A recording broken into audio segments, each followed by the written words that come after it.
Well, thank you for joining us today. I'm down here for a couple different reasons. The first, to keep my promise. I've been to the border numerous times. I've been to El Paso. I came here in March 2021. We've watched, after the Biden administration took office, changing the policies, creating a real challenge for our border agents.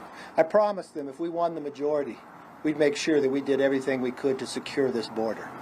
I wanted to keep that promise and come back and spend time with them today.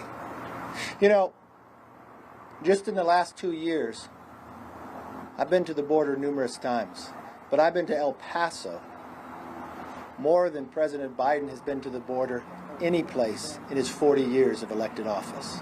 I think it'd be important for him to come see what his policies are doing and the damage that it's doing to our country. You know, it's an honor to be here with the agents. We just spent time with them. Our nation has never been so at risk, and their job has never been harder. Those brave men and women risk their lives every day to protect the American citizens from the consequences of illegal border crossings. Together we bear witness to the worst border crisis in the U.S. history. There has been more than 4 million illegal border crossings since Joe Biden has taken office. That's not the worst part. Now that Title 42 may end, we're bracing for a tsunami. People talk about 18,000 crossings in a day. That would mean 13 million more illegal crossings for the rest of the term of Joe Biden, if nothing changes. Think about that.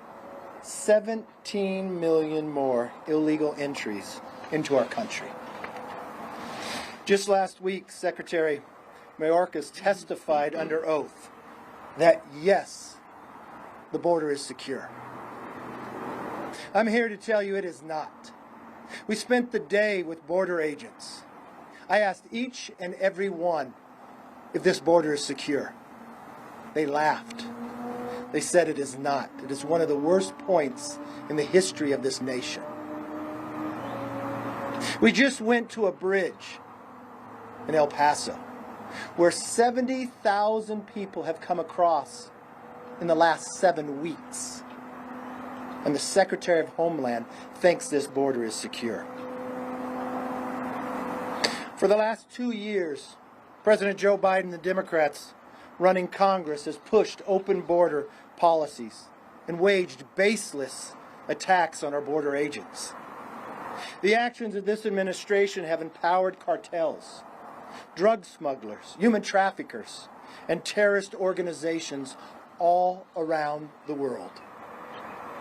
Just last week, U.S. Customs and Border agents off the coast of Puerto Rico came under fire in the line of duty. One agent was fatally shot, while 2 other agents were wounded. In March 2021, we came down after the new administration had lifted those policies. We visited the border. I warned, having learned from the Border Patrol agents, of the suspects on the terrorist watch list that were coming across. The amount of fentanyl that they hadn't seen in the past now coming across. We held a press conference. We advised not just America, but to the members of Congress. Members of the Democratic Congress said I was lying, that there weren't people on the terrorist watch list. Congressman Gallegos said that, who sits on armed services. Since that time period, more than 107 terrorist suspects have been apprehended crossing this border. Fentanyl is poisoning and killing Americans in every single community. Americans have died from overdoses.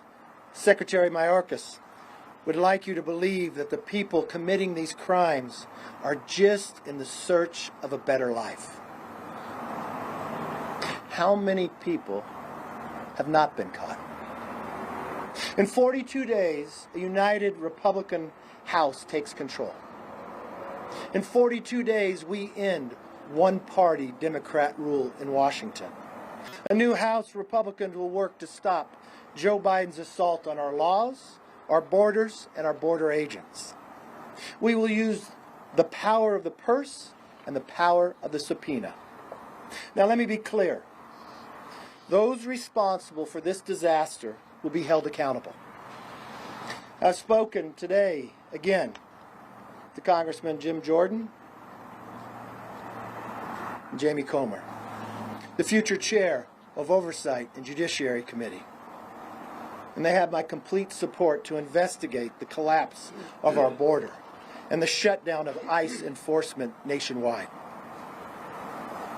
Under Secretary Mayorkas, his deliberate suspensions of our laws have proved deadly.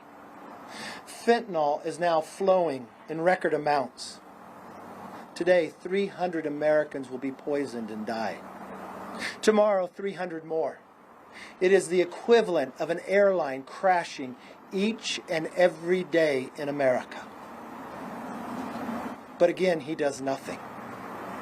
If an airline crashed 3 days in a row, the entire nation would say, we have a real challenge.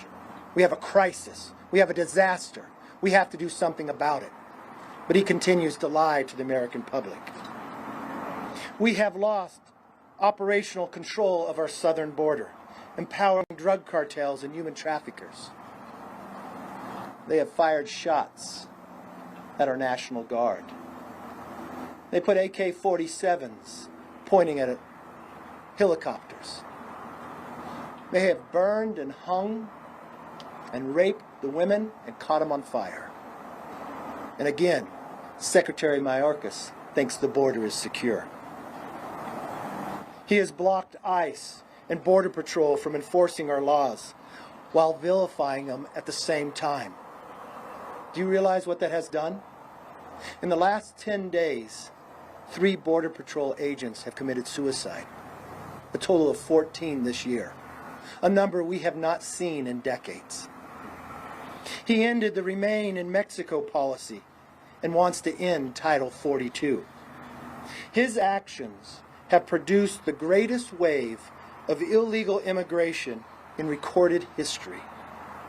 Our country may never recover from Secretary Mayorkas' dereliction of duty. This is why today I am calling on the Secretary to resign.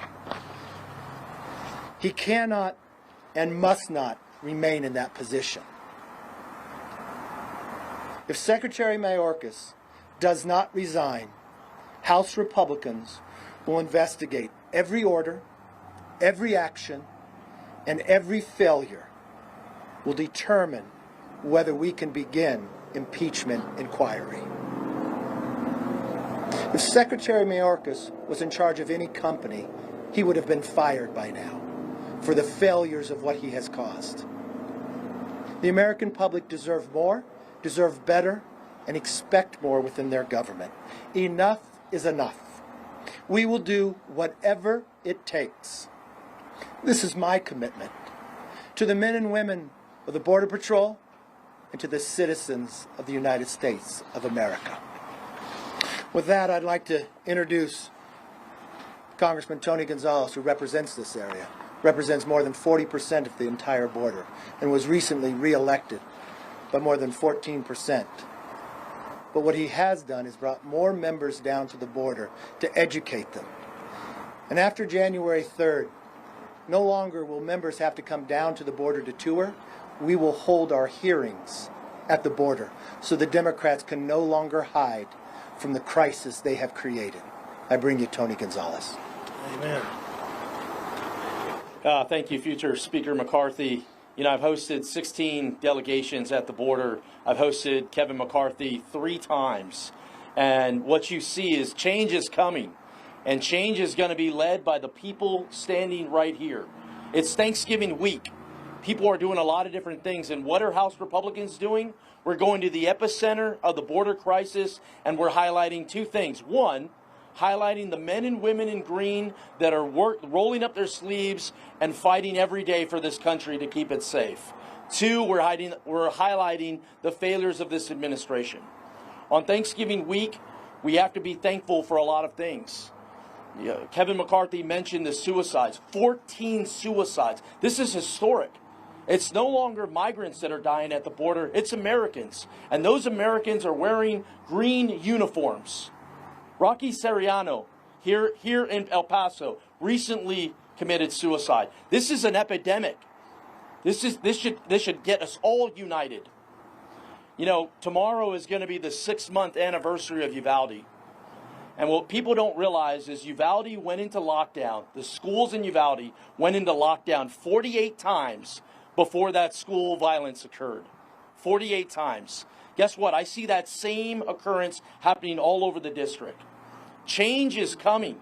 That day, a week later, I hosted the President of the United States. And I pulled him aside and I said, Mr. President, now isn't the time, but I would like to visit with you in the White House to see how Republicans and Democrats can work together to secure this border. My staff has called the White House every week since then. I urge the Biden administration, please work with the House Republican leadership to secure this border because lives are on the line. You know, these 16 border trips, they've been to talk about security. You know what we're not talking about, which I wish we would? Commerce and trade. Guess what? There's so much more that El Paso has to offer the world. Reshoring, you know, taking stuff from that's happening in China, reshoring it to the United States and our partners in Mexico. We don't have those discussions. Why? Because our border is wide open and people are dying every single day. These are the discussions I wish we would have in Congress. But it starts somewhere. Change is coming. That change is now. That change does not happen without those that are willing to roll up their sleeves and fight for it. With that, I'd like to